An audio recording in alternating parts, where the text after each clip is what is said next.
TRS నాయకులు స్పందిస్తున్న తీరు చూస్తే హాస్యాస్పదం.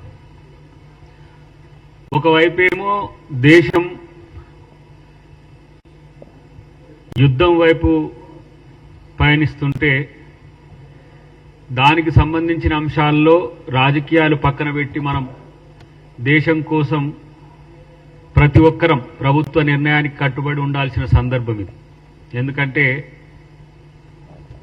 ఈ దేశ గణతంత్రం మీద జరుగుతున్న, ఈ దేశ సార్వభౌమత్వం మీద జరుగుతున్న దాడికి కనీస చింతన లేకుండా బీజేపీ బీఆర్ఎస్ నాయకులు మాట్లాడుతున్న తీరు చూస్తే రాజకీయాల కోసం మాత్రమే మేము పార్టీలను నడుపుకుంటున్నాం అన్నట్టుగా వ్యవహరిస్తున్నారు.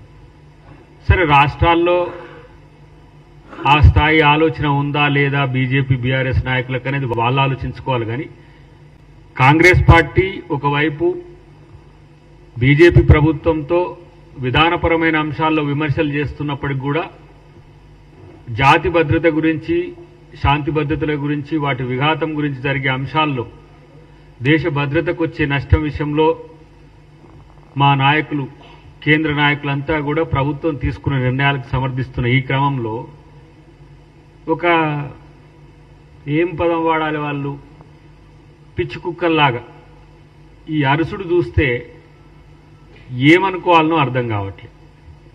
సరే, తెలియని వాళ్ళ అంటే కాదు. ఒక ఆయన ఫైనాన్స్ మినిస్టర్గా చేసిండు గతంలో, ఇదే కేసీఆర్ ఇలాకాలో హయాంలో. ఒక ఆయన ఏమో కేంద్ర మంత్రిగా ఎలగబెడుతున్నాడు.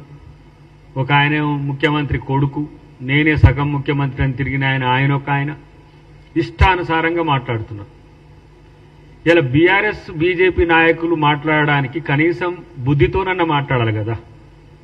ఎట్లాగూ నోటి శుద్ధి లేకున్నా సరే